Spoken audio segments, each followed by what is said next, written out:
Okay, I see what Taylor's getting at here, and it actually makes sense.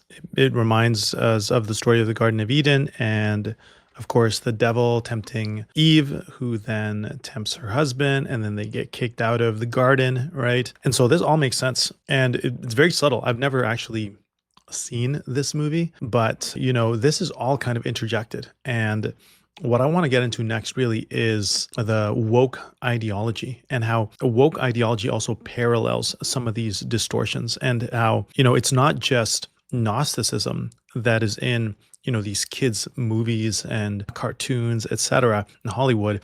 It's also these woke ideologies, right? And it's no longer focused on really following God, but social justice or a more kind of secular salvation, so to speak. And the term woke has come to signify an intense awareness of social injustice and systemic oppression. While Christians are certainly called to seek justice, love mercy, and walk humbly, that's in Micah 6:8, the contemporary woke movement kind of hijacks that, and it can slip into extremes where moral frameworks become grounded in shifting cultural sentiment rather than in God's eternal truth.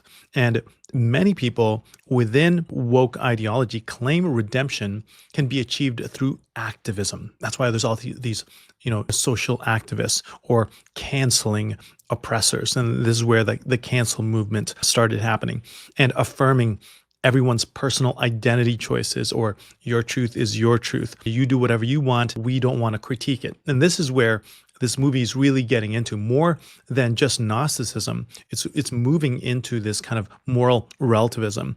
And that's why kids are growing up and they're going, well, your truth is your truth. My truth is my truth, because they're growing up watching these movies like this, and it's shaping their philosophy. And so Hollywood, mainstream media frequently champions these narratives in film, television, and a lot of children's programming, and preaching that the highest moral good is unqualified self-expression and endless confrontation with those deemed oppressors. So God is the oppressor. Jesus is the oppressor, because he's getting you to do things that you don't want to do or change.